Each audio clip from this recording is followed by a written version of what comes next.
Welcome inside this week opening edition of Big Ten Today, fueled by Gatorade. I'm your host, Rick Pizzo. Excited to bring you interviews from both Brad Underwood and Curt Cignetti, and Diamond Notes coming your way as well as we share all the news you need to know from the world of Big Ten softball and baseball.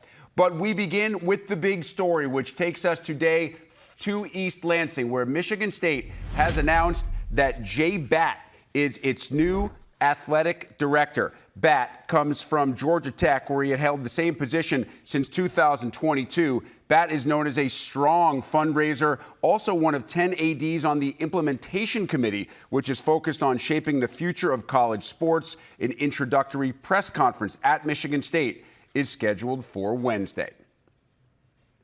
One Big Ten baseball team is on its way to the Super Regionals after UCLA went 3 up and 3 down this past weekend, beating Fresno State, Arizona State, and on Sunday, UC Irvine to reach college baseball's Sweet 16.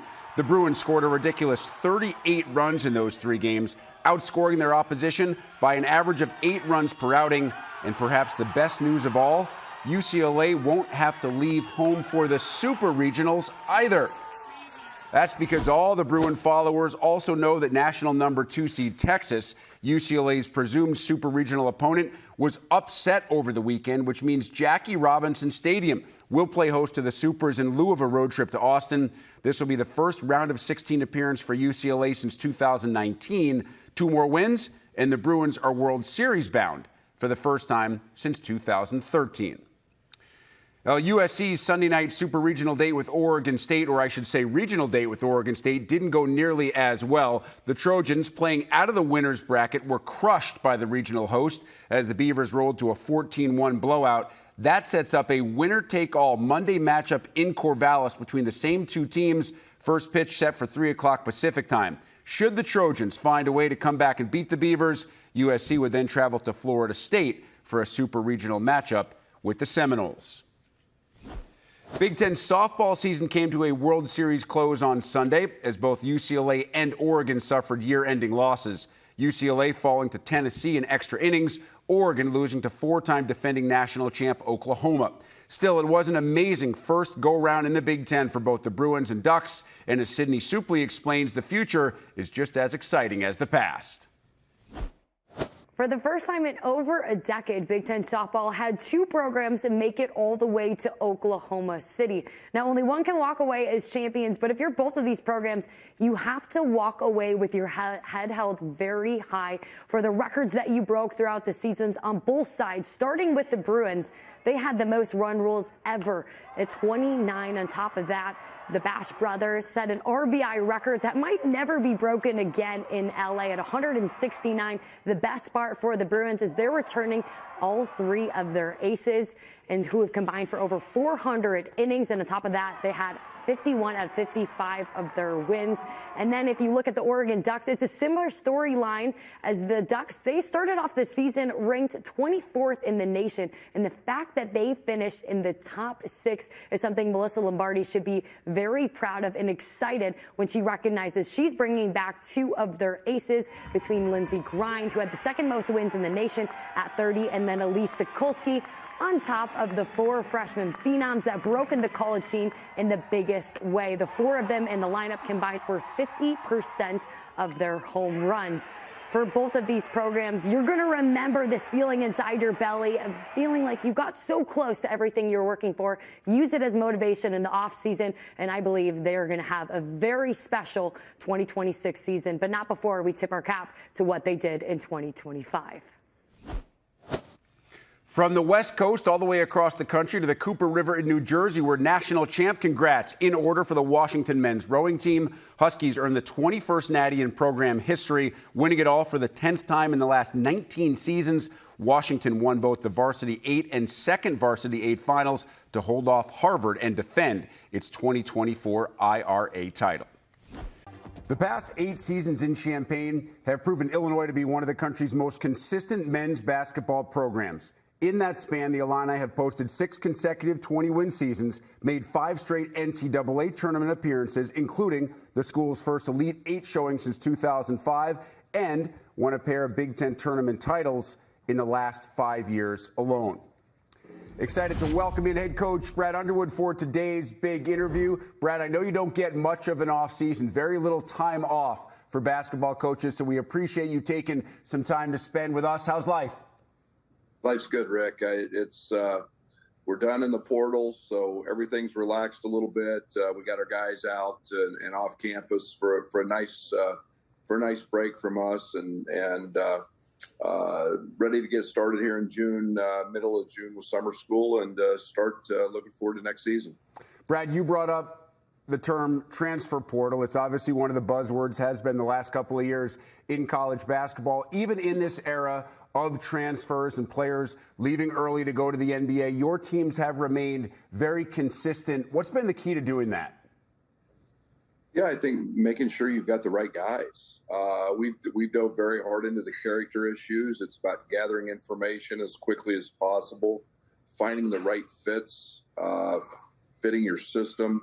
I think the one thing that we've tried to do is be very specific with that. You know, we've liked guys with positional size, shooting, and we've tried to make that work and do that with really good guys who care about being a great teammate, and it's been nice for us. I know one of the keys last year was Tommy Ivasic, and now his twin brother Zvonimir, an Arkansas transfer, joins your team. How does his game compare to his brother's? Yeah, they're different from this standpoint. Z's a really quick twitch athlete. He's got good balance. He's probably better on the defensive end, where Tommy's such an elite passer, proven shooter. I think Z's got to find that consistency. Tommy right now is about 256, 258. Z's about 230. So we got to get some weight on Z. So Tommy's got a physicality maybe right now that Z doesn't have, but Z's very, very twitchy. He was one of the top shot blockers in the SEC, and we're excited to have him.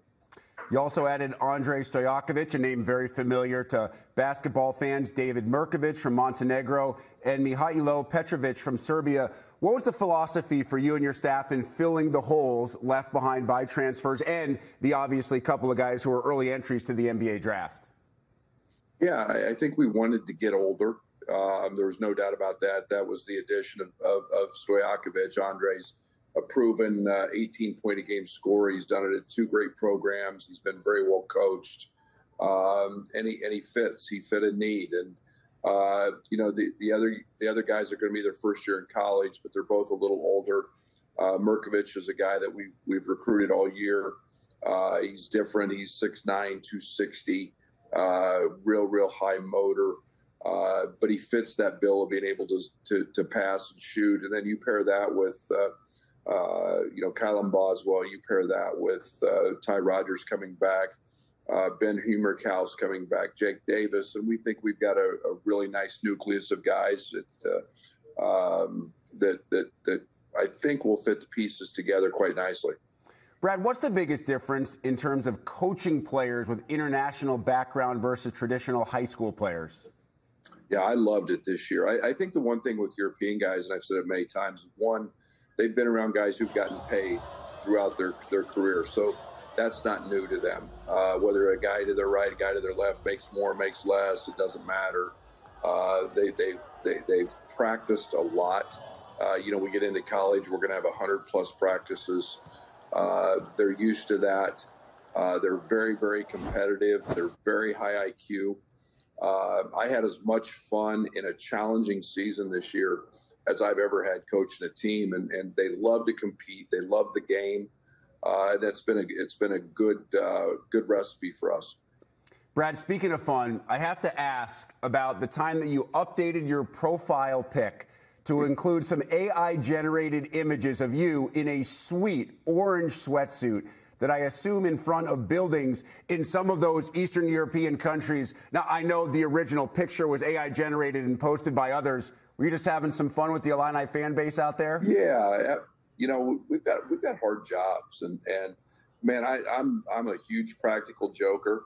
I love to have fun and make people laugh. I love to laugh myself. I think it's It's good for me. But we've got very creative people on our staff, and I'm working on getting that sweatsuit for the first game, and we'll see if we come out with the cigarette or not. But we're gonna have a little fun. Coach, I love the orange suit jacket. You bust out one of those. I mean, you are taking it to an entirely new level, especially if you do it on game day. Well, and I've got to have a couple gold chains and got to have the right Peaky Blinders hat, and we'll have some fun. It's such a good group. I'm excited to coach them, and it just so happens they're all Balkans and got a VIC at the end of their name. So, we're going to have a lot of fun, and I'll keep all the nicknames short. But I'm very, very excited because they're all very talented. I mean, Peaky Blinders references as well. We are dropping all sorts of cultural knowledge in this interview, all sorts of bonus points for Brad Underwood. Hey, before we let you go, Brad, obviously it's going to be a big month for a couple of former players. KJ, Will Riley, early entry into the drafts. Kasparis projected by almost everybody to be a lottery pick. Will is kind of on the fringe there, middle of the first round. How do you think those guys project at the next level? Yeah, I think in Kaspar's case, he's going to be a better player at that level than he was in college. I think he's so good in ball screens. I think he's a guy that, shoots extremely well off the dribble. Not having the 3 seconds in the paint defensively that they don't have in the NBA will help him. Will's just such a talented scorer. I think he's a guy that has intrigued a lot of people. And again, as he continues to mature physically, continue to add strength, his ball just finds the bottom of the net. I think he's a guy that can be a longtime NBA, very efficient scorer. So I'm excited for both of them. They're both tremendous kids. They're both tremendous workers, and they're both great competitors. Yeah, final week of June for the NBA draft. We don't know exactly where Brad Underwood will be watching that draft. We do know, however, he will be in a sweet orange tracksuit wherever he is doing it. Coach, we appreciate the time. Enjoy the rest of the summer, or what used to exist as summer. Take the time that you need. We look forward to seeing you and the team on the court this coming season. Thanks, Rick. I appreciate it. Our Gatorade game leaders looking back at a year of firsts for Indiana football in 2024. First ever 10-win season. First trip to the college football playoff under first-year head coach Curt Cignetti, who was ultimately named the 2024 National Coach of the Year. And while we can enjoy looking back, Coach Sig always focused on looking forward. Well, you got to start over, right? In every team, because in college sports, you got new guys. You got a few more new guys now because of the portal, but you got to start over every year. And you got to have a blueprint, you got to have a plan, you got to have a process, you got to have high standards, expectations, accountability, right people in your organization, down in the locker room. Then you got to develop them. What you're looking for is a standard of performance that's like that. Day in, day out, the way you approach a meeting, the way you practice, the way you play, right? And you avoid this. Right? You're not affected by success. You don't get big-headed. How do you back it up? You guys ask that question. All we're doing is trying to get as good as we can get today and string together days. All true, but the fact is that you surprised everybody except maybe you and the players that came with you. Correct. From your season last year. So at what point were you able to sit back and say, all right, fellas, for a couple of days at least, let's enjoy what you accomplished, because it was pretty amazing? Probably we didn't at all during the season, to be honest with you. I mean, I felt in my heart like we had flipped the roster last December when we brought the first batch of transfers in, 22 of them, and we had the right guys stay. And I felt like, okay, we're going to be okay here. What I really liked the most about last season was how consistently we played from the beginning to the end, for the most part, up until about the first half of Michigan. I was a little disappointed in the way we finished, to be quite honest with you. We got off to a decent start against Ohio State, had a lead midway through the second quarter, drop a punt snap, and, kind of imploded there a little bit. And we didn't play as well as I expected us to against Notre Dame. So to me, the silver lining of that is you came out of there with a kind of a sour, bitter taste in your mouth heading into this season, which which isn't a bad thing in terms of motivation, being, for this next journey. But I give our coaches and our players a lot of credit for the way they approach the season and everything they accomplished. Curt, you had one of, if not the most efficient offenses in the country a year ago. Obviously, you don't get to bring the quarterback back who was leading that offense, but you bring in a guy who has shown that he can play at the highest level. He even has some of his own blood in the quarterback room with him in case he gets uncomfortable. I like the way he ended spring ball. Some good moments and bad the first half of spring, but I thought his last 4 or 5 practices were pretty good. Now, he's got some things he's got to work on yet, but he's got a lot of ability. He's got good size, good mobility, he's got a strong arm, quick release, he's really smart. And it's our job to help take him to another level. I've been covering offenses that you've been a part of since your time in the early 2000s at NC State, right. And all of these offenses have been really good. I'm curious, for you, is there kind of a golden thread that runs through an offense, regardless of what the personnel is, whether the quarterback's a star, whether the running back's a star, whether you have a first-team wide receiver? Is there one constant with all these offenses that are the best of those offenses that you've coached? Well, it sure helps if you have a guy quarterback that can function at a high level. There's no doubt. I mean, Phillip Rivers for 4 years at NC State, you ought to play. He wasn't bad. Yeah, you ought to play pretty good offense. You got to have balance. You got to be able to run it. You got to throw it, and you got to build around what you got, right? And I think you always have to stay on the cutting edge in terms of strategy and schematics, because football does change. All sports change in terms of how people attack people or defend people. And you want to stay on top of the trends, but don't get too far out there. You got to do things that you understand, that you can teach and make it simple, and but yet look kind of complicated and multiple on tape. And you've got to have good players that are well coached. You have game changers, impact players, I would argue, at all 3 levels coming back. What does that do for a defense? Well, they're good players that have played a lot of football. You look at Pons, and basically he can take away half the field. Aiden Fisher is a great communicator. He's always going to get us lined up correctly. He's instinctive. He makes a lot of tackles. You can count on him. You can trust him always. And Kamara, I think led the country in quarterback pressures or something along those lines. And, he can be a problem. Farrell, I think, is a really good football player that if he keeps developing, everybody's going to know his name. I think the pieces are there, and I think for the most part, the new faces on both sides of the ball kind of followed that same path all the transfers do. They were a lot better the last half of spring, and now they got to have a great summer, and they'll be a lot better in fall camp. Purdue sucks!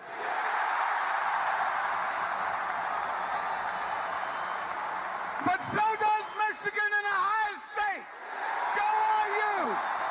Curt, you're a guy who speaks his mind. You say what is on your mind. Is there a method to that madness? Is there a formula behind it when you are making, whether it's a comment or a prediction that ends up becoming social media fire? Is there a thought process behind that, or are you just speaking what's in the very front of your cranium at that moment? Well, I don't know. Well, my dad always said what was on his mind, but, he probably wasn't quite out there a little bit as much as I am. Sometimes I'll just say something just because I know it'll create some attention. And quite frankly, when I took this job, I was on campus about an hour, and I could just sense the doom, gloom, despair, and the neglect everywhere. And I just come from a place that won 5 straight championships, and I wasn't going to have it. So it was 2 worlds colliding, and I had to find out if the fan base was dead or just on life support. So, I had to kind of, prod a little bit, and, I said a few things, and I was out there. There's no doubt about it. I was out on a limb, but thank God those players backed me up and those coaches. Did you ever have a moment where you wondered, what did I just do there? Every once in a while, yeah. But I think the guys kind of fed off it a little bit too, to be honest with you. And I think they had a chip on their shoulder. We all did, and we had something to prove. And you know what? We've found enough material out there this year to let that chip grow a little bit. We've got something to prove again. Without question, one of the most enjoyable of the 30 interviews I conducted during the Big Ten Summit in late May. Breaking news, the College Football Hall of Fame has announced players and coaches on its 2026 ballot. 79 players representing 69 different schools, including these players from Big Ten schools, highlighted Kajana Carter of Penn State. How about James Laurinaitis and Antoine Randall, two outstanding players who spent time here in our studio, and Dominican Sue on that list as well. As always, we appreciate you spending some time with us here on Big Ten Today. I'm Rick Pizzo. Hope your week is off to a terrific start.